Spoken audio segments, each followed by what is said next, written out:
Nombre chapitre 31, je lis au nom de Jésus-Christ de Nazareth.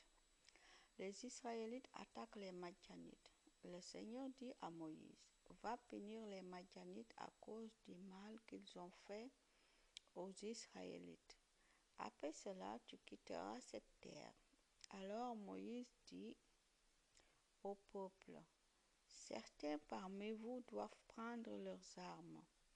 Ils iront attaquer les Madianites pour les punir de la part du Seigneur. Choisissez 1000 hommes dans chaque tribu d'Israël. On choisit alors dans les groupes d'Israël 1000 hommes par tribu. Cela fait 12 000 soldats en tout. Moïse les envoie tous à la guerre avec le prêtre Pinas, fils d'Élazar. Celui-ci emporte les objets sacrés et les trompettes pour donner le signal du combat. Ils attaquent le pays de Madian comme le Seigneur l'a commandé, et ils tuent tous les hommes. Ils tuent aussi les 5 rois de Madian, Évi, Rekem, Sur, Our et Reba avec Balaam, fils de Béor. Ils font prisonniers les femmes et les enfants de Madianites, et ils prennent tous leurs animaux, tous leurs troupeaux et tout ce qu'ils possèdent. Ils brûlent toutes leurs villes et tous leurs campements. Puis ils amènent tous les biens, les personnes et les animaux qu'ils ont pris. Ils amènent tout cela dans leur camp situé dans la plaine de Moab, près du fleuve Jourdain, en face de la ville de Jéricho. Ils présentent tout à Moïse, au prêtre Élazar et à toute la communauté d'Israël. Moïse, Élazar et tous les chefs de la communauté sortent pour les recevoir en dehors du camp. Moïse se met en colère contre les commandants des troupes de 1100 soldats qui viennent de ce combat. Il leur dit, quoi, vous avez laissé la vie aux femmes? Pourtant, dans l'affaire de Péor, ce sont justement des femmes madianites qui ont poussé les Israélites à être infidèles au Seigneur. Elles ont fait cela sur les conseils de Balaam et ensuite un grand malheur est tombé sur le peuple du Seigneur. Eh bien, maintenant, tuez tous les garçons et toutes les femmes qui ont été mariés, mais vous pouvez garder pour vous toutes les jeunes filles qui n'ont jamais couché avec un homme.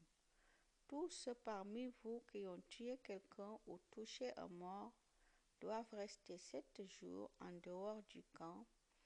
Ils doivent se rendre purs le 3e et le 7e jour. Cet ordre est valable aussi pour vos prisonnières.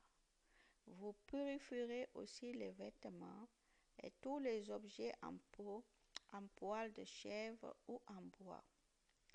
Ensuite, le prêtre Élazar dit aux soldats qui sont allés au combat, voici les règles que le Seigneur a données à Moïse. Les objets en or, en argent, en cuivre, en fer, en étain ou en plomb, c'est-à-dire les objets qui supportent le feu, vous les purifierez au feu, puis vous les tremperez dans l'eau qui rend pure. Les objets qui ne supportent pas le feu, vous les tremperez dans l'eau qui rend pure. Vous laverez vos vêtements le 7e jour, puis vous serez purs. Après cela, vous rentrerez au camp. Le partage des richesses de guerre. Le Seigneur dit à Moïse, Élazar et toi, avec l'aide des chefs de famille de la communauté, vous allez compter tout ce qui a été pris, personnes et animaux. Tu partageras ces biens en 2 parts, l'une pour les soldats qui sont allés au combat, l'autre pour le reste de la communauté. Sur la part donnée aux combattants, voici la part que tu retiendras pour moi. Un être humain sur 500 et un animal sur 500, pour les bœufs, les ânes, les moutons et les chèvres. Tu remettras au prêtre Élasar cette part retenue pour moi. Sur la part donnée aux Israélites, voici la part que tu retiendras. Un être humain sur 50 et un animal sur 50 pour les bœufs, les ânes, les moutons, les chèvres et les autres animaux. Tu remettras cette part aux Lévites qui font le service de ma tente. Moïse et Élasar font ce que le Seigneur a commandé à Moïse. Voici ce qui reste des biens pris aux Madianites. 675 000 moutons et chèvres, 72 000 bœufs, 61 000 ânes et 32 200 jeunes filles qui n'ont jamais couché avec un homme. Voici la part donnée aux combattants, 337 500 moutons et chèvres. 675 000 sont retenus pour le Seigneur. 36 000 bœufs. 72 sont retenus pour le Seigneur. 30 500 ânes.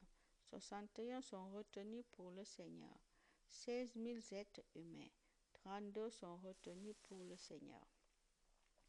Moïse remet au prêtre Élasar la part pour le Seigneur, comme le Seigneur l'a commandé.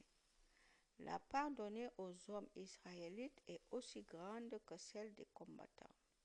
Elle comprend 337 500 moutons et chèvres, 36 000 bœufs, 30 500 ânes et 16 000 êtres humains. Sur la part donnée aux Israélites, Moïse retient une part, un être humain sur 50 et un animal sur 50 selon l'ordre reçu du Seigneur. Moïse remet cette part aux Lévites qui font le service de la tente du Seigneur. Le chef de l'armée font des dons au Seigneur. Les chefs de l'armée commandant des troupes de 1100 soldats se réunissent avec Moïse et ils lui disent: Nous avons compté les combattants qui étaient sous nos ordres. Personne ne manque. C'est pourquoi nous apportons des offrandes au Seigneur parce qu'il a protégé nos vies. Chacun de nous offre les objets en or qu'il a trouvés: chaînes, bracelets, bagues, boucles d'oreilles et colliers. Moïse et le prêtre Élasar acceptent tous les objets en or travaillés qu'ils apportent.